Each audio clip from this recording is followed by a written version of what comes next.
السلام علیکم ورحمۃ اللہ وبرکاتہ۔ الحمد للہ وکفی وسلام علی عبادہ الذین اصطفی، اما بعد فاعوذ باللہ من الشیطان الرجیم۔ قال اللہ تبارک وتعالی اولئک الذین امتحن اللہ قلوبهم للتقوی، وقال النبی صلی اللہ علیہ وسلم اذا ذکر اصحابی فانفقوا۔ حقیقتوں کا یہ دور ہے تو اس حقیقت کو یاد رکھنا، حقیقتوں کا یہ دور ہے تو اس حقیقت کو یاد رکھنا۔ جہان مثل شمس و قمر میرے صحابہ کا نام ہوگا، یہ ممکنات جہاں نہیں ہے گلوں سے خوشبو کو چھین لینا، یہ ممکنات جہاں نہیں ہے گلوں سے خوشبو کو چھین لینا۔ جہاں نبوت کا ذکر ہوگا وہاں صحابہ کا نام ہوگا۔ سراج علم و دانش اساتذہ کرام اور علم و قلم سے کھلتی کلیوں اور پھولوں اور منصفین نظام، میری آج کی گفتگو کا محور دفاع عظمت صحابہ ہے۔ سامعین کرام، ایمان و اسلام، نبوت و دین، قرآن و حدیث، فرشتے و وحی صحابہ کرام کے واسطے سے ہم تک پہنچا ہے۔ گویا کہ صحابہ کرام ہمارے اور ہمارے نبی علیہ الصلوۃ والسلام کے درمیان ایک پل کی حیثیت رکھتے ہیں۔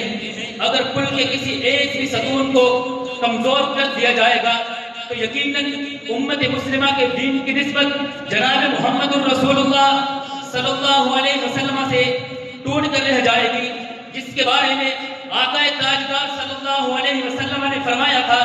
صحیح مسلم کی حدیث نمبر 466 ہے، نبی علیہ الصلوۃ والسلام نے فرمایا اصحابی امنۃ لامتی فاذا ذهب اصحابی اتى امتی ما يوعدون۔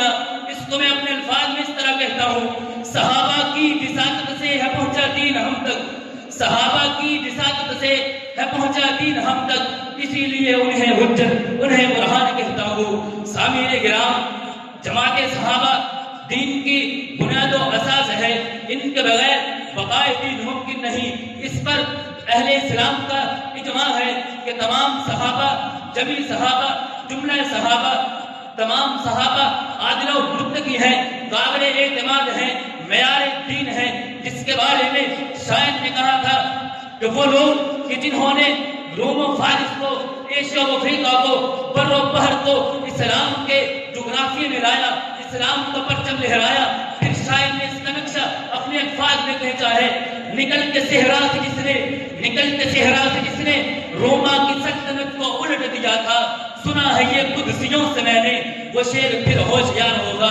حضرات، لیکن ظلم یہ ہوا، نبی علیہ الصلوۃ والسلام کی تعلیم و تربیت پر اعتراض کرنے والوں نے کہا ان الناس ارتدوا بعد النبی صلی اللہ علیہ وسلم، کہ نبی علیہ الصلوۃ والسلام کی وفات کے بعد تمام صحابہ مرتد ہو گئے۔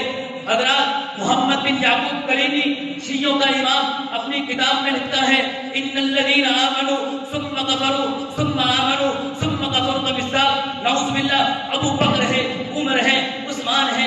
اسی طرح حیات القلوب کے اندر شیعہ عالم مجلسی امام باقر کا قول نقل کرتے ہوئے کہتا ہے کہ غیر المغضوب علیہم ولا الضالین سے مراد نعوذ باللہ ابو بکر و عمر ہے۔ حضرات، میں نے اس مقدمے کو قرآن و حدیث کے کٹہرے میں پیش کیا، جواب ملتا ہے صحابہ کے بارے میں بکواس کرنے والوں، جھوٹا دعویٰ کرنے والوں، صحابہ کی جماعت کو چھوڑ کر پھر تم کو امام جس کے بارے میں ہم نے کہا اولئک هم المؤمنون کہاں سے لاؤ گے؟ وہ مقدس جماعت اولئک حزب اللہ کہاں سے لاؤ گے؟ وہ نرمی رحماء بینہم کہاں سے لاؤ گے؟ وہ فلاح اولئک هم المفلحون کہاں سے لاؤ گے؟ وہ کامیابی اولئک هم الفائزون کہاں سے لاؤ گے؟ وہ صداقت اولئک هم الصادقون کہاں سے لاؤ گے؟ وہ ہدایت اولئک هم الراشدون کہاں سے لاؤ گے؟ وہ بشارت جس کے بارے میں نبی علیہ الصلوۃ والسلام نے فرمایا تھا اعملوا ما شئتم قد غفرت لكم کہاں سے لاؤ گے؟ وہ خوشخبری اعملوا ما شئتم فقد وجبت لكم الجنہ کہاں سے لاؤ گے؟ ہاں، اگر میں دفاع صحابہ کو دو لفظوں میں بیان کرنا چاہوں تو قرآن رضی اللہ عنہم ورضوان کا آواز بلند کرتا سنائی دیتا ہے۔ حضرات، دفاع صحابہ میں نبی علیہ الصلوۃ والسلام نے ارشاد فرماتے ہوئے کہا صحیح مسلم کی 2541 نمبر حدیث ہے، فرمایا لا تسبوا اصحابی.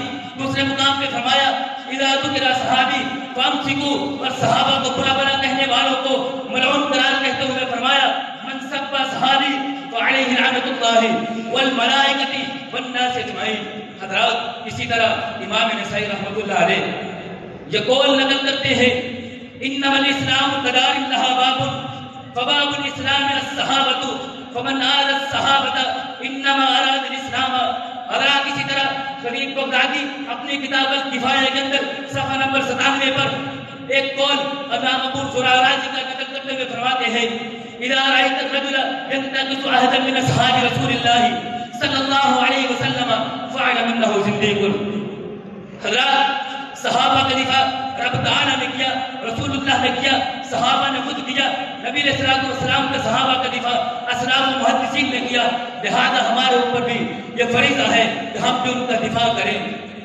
اور میں اپنے اکابرین کی موجودگی میں حکام والا سے یہ کہہ دینا چاہتا ہوں کہ اس مسئلے میں قانون بنایا جائے، سزا مقرر کی جائے، گستاخ صحابہ کا گھیرا تنگ کیا جائے، ان کی زبانیں کاٹی جائیں. اگر تم یہ کام نہیں کر سکتے تو سن لو، ہم ان ظالموں کی، ان زندگیوں کی زبانوں کو کاٹ کر کتوں کے سامنے ڈالنا چاہتے ہیں. ہم علامہ صالح شہید ڈاکٹر عادل خان شہید کی نقش قدم پر چلنا چاہتے ہیں. اگر تم باز نہ آئے ہمیں گولیوں سے اڑاؤ، ہم پھر بھی باز نہیں آئیں گے، لیکن تم اس سونامی کو بند باندھ کر روکنے کی طاقت نہیں رکھ سکتے.